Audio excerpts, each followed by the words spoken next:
Welcome back to episode of car talk. हमारे एक और हैं अब्दुल्ला जमील साहब। उन्होंने हमारे से पूछा है कि उनके पास एक 10 मरले का प्लॉट है और इस्लामाबाद के अंदर, लेकिन थोड़ा बैकवर्ड एरिया के अंदर है, और वो कह रहे हैं कि वो कमर्शियल प्लॉट है। अब वो कह रहे हैं कि मैंने देखा है कि जैसे अपार्टमेंट्स बनते हैं और जैसे बिल्डिंग्स बन रही हैं तो उसमें काफ़ी होता है कि थोड़ा उसमें बजट आपका लगता है, लेकिन ये है कि उसमें आपका रिटर्न भी ज़्यादा बेहतर आ जाता है। तो वो कह रहे हैं कि मैं चाहता हूँ कि मैं अपनी जो ये 10 मरले का प्लॉट है उसमें मैं अपार्टमेंट बनाऊँ, तो क्या ये अच्छा ऑप्शन रहेगा कि मैं इस पर अपार्टमेंट बना के सेल करूँ?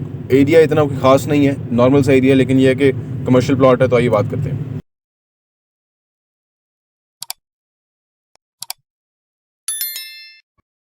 बिस्मिल्लाहिर्रहमानिर्रहीम, अस्सलाम वालेकुम रहमतुल्लाहि व बरकातुहू। देखिए जी, अपार्टमेंट आप वहाँ बनाइएगा कभी भी ज़िंदगी में, याद रखिए, जहाँ पे लैंड बहुत एक्सपेंसिव हो, ठीक है ना, जहाँ पे लैंड सस्ती हो ना। ये आज से कोई 6-7 साल पहले मैं भी एक जगह ऐसी जगह पे अपार्टमेंट, एक कनाल की बिल्डिंग में अपार्टमेंट बनाने का प्लान कर रहा था, जब मुझे कोई इतना पता नहीं था।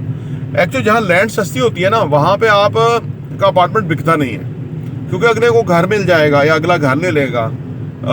तो वहाँ आप कभी भी अपार्टमेंट ना बनाइए, बनाएंगे तो बहुत लॉन्ग टर्म हो जाएगा, आपका पैसा वहाँ लग जाएगा, लंबा प्रोजेक्ट निकल जाएगा। हम जहाँ अपार्टमेंट बनाते हैं, heart of the heart location हम सेलेक्ट करते हैं, ठीक है जी, और वहाँ पे एक दुनिया की डिमांड है कि ऐसी जगह होनी चाहिए जहाँ वो पार्किंग फैसिलिटीज़, हर दूसरी फैसिलिटीज़ वहाँ मैसर हो, तो वहाँ पे हम अपार्टमेंट बनाते हैं। हालांकि लैंड बहुत महंगी है, 22 करोड़ पे कनाल है का प्लॉट है, आम जगह पे 5 करोड़ का कनाल मिल जाता है, बल्कि एक्सप्रेस वे पे इस्लामाबाद में मुझे 50 करोड़ का 4 कनाल का प्लॉट मिल रहा है, साढ़े बारह करोड़ का कनाल मिल रहा है। लेकिन एक्सप्रेस वे अब है तो बड़ी अट्रैक्टिव जगह ना, लेकिन उस तरह की अट्रैक्शन नहीं है जैसे बैरिया टाउन या डीएचए के अंदर है, ठीक है ना। यहाँ पे मामलात अदारों से करना एक और बड़ा अजाब है। उधर उनके साथ बड़ी किक बैक्स होंगी, फिर वो बहुत सारे लोगों को कि मुंह बंद करने पड़ते हैं काम जायज़ काम करने के लिए। नाजायज़ नहीं, जायज़ की बात कर रहा हूँ, क्योंकि ये गवर्नमेंट जो दफातर हैं, डिज़ाइन ही ऐसे हो गए, हराम खाने के लिए डिज़ाइन हो गए हैं। लेकिन बैरिया डीएचए वगैरह में आपको ये नहीं करना पड़ता, ठीक है, उनकी फीसिस हैं वो हम अदा करते हैं जो है, लेकिन इस तरह की बदमाशी नहीं है कि आपका काम रोक देंगे और आपका काम नहीं चलने देंगे, आपका काम नहीं होने देंगे। तो इस वजह से आप सोचिए कि जो अदर लैंड है, हालांकि वो ज़्यादा हॉट लोकेशन और जगह है, उसके अंदर काम करना डिफ़िकल्ट है। अगर आपका एज बिल्डर टाइम ज़ाया हो जाए इन चीज़ों में, अंदर अप्रूवल्स में, ये उस अदारे को मिलो, उसको खुश करो, थाने वालों को पैसे दो, यानी एक से एक जो है ना आपको लांझे हैं, क्योंकि ये इन्होंने डिज़ाइन ही ऐसा कर दिया है ये सरकारी नौकरों ने, क्योंकि वो जो ऊपर बैठा हुआ है उसको पता है कि नीचे हराम खा रहे हैं, और वो भी खा रहा होगा, अक्सर केसेस में तो वो भी खा रहा होता है। तो कौन किसको शिकायत करेगा और कौन किसको पूछेगा?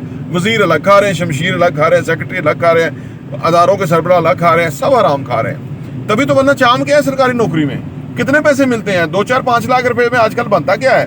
हराम खाते हैं, इसीलिए सरकारी नौकरी में बैठे चिमटे होते हैं।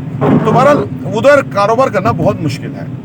इसीलिए दुनिया एक दुनिया है कि जो पाकिस्तान में बहरिया टाउन, डीएचए, यानी जो एग्जिस्ट करती हुई हाउसिंग सोसाइटीज़ हैं, उसके अंदर पैसा इन्वेस्ट करते हैं। उन्हें पता होता है कि इधर से तो कम से कम बच जाएंगे। बिल्कुल। वैसे भी एक जब अपार्टमेंट बनाते हैं तो उसमें आपने एक लिविंग ऑफर करनी होती है। वो ये अगर इस कंसेप्ट से बनाएं कि बस डब्बे बना के सेल कर देंगे, वो तो फिर कोई ख़ास आपका काम होगा नहीं। अब नहीं, ऐसी एक मुझे पता नहीं किसी कॉल आई थी, किसी ने पूछा था, मशवरा लिया था कि वो जो मरी जाते हुए 12 को से आगे निकले तो राइट हैंड पे जो है ना वो अपार्टमेंट बने हैं, तो वो कैसे हैं वो ले लें। अब वो बनी बिल्डिंग तो अच्छी है, वो बड़ी विद इन द, आप समझिए कि रीजनेबल रीच पे है, इस्लामाबाद भी और मरी वगैरह भी।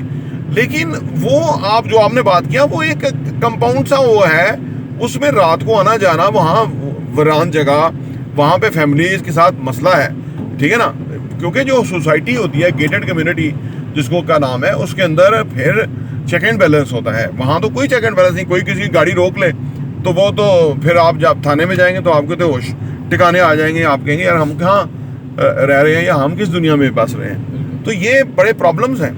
तो इस वजह से आपने अपार्टमेंट बिल्डिंग बनानी है तो फिर आपने एक अच्छी हाउसिंग सोसाइटी में का रुख करना चाहिए, जो कि आपका पैसा भी बचेगा, आप फिर ज़्यादा काम भी कर सकेंगे, पीसफुल माइंड के साथ काम करेंगे। वरना आप इनसे लड़ के जो है ना, या तो आप देखिए, या तो आपने काम गलत करना हो ना कि लोगों को फांसना है, ऐसे भी लोग हैं इन्हीं इलाकों में काम करते हैं, वो लोगों को फांस लेते हैं, बाद में वो बंदे ले के आते हैं, बाद में उनको कुछ उज़र देते हैं, कभी कुछ कहते हैं, कभी कुछ कहते हैं। वो कारोबार नहीं है, वो और तरह की है, मतलब गुंडागर्दी टाइप है कि जी आप बंदे को फंसा लिया। और कारोबार ये है कि आपने बंदा आप पे के साथ इन्वेस्टमेंट कर रहा है, तो वो पहली बात यह है कि आपको जो इन्वेस्ट करा रहा है या जो प्रोजेक्ट है उनको देखना चाहिए कि मेरा हमारा काम A1 होना चाहिए, अगले का पीस ऑफ माइंड हो, 10 बंदे और उसके इन्फ्लुएंस के अंदर, उसकी एसोसिएशन के अंदर, जो कि उसको बताएंगे कि भाई मुझे इससे काम करना चाहिए, मुझे इधर फ़ायदा है। तो बहरहाल अर्ज़ करने का मतलब ये है कि ये जो बुनियादी चीज़ें हैं, पैरामीटर्स हैं, इसका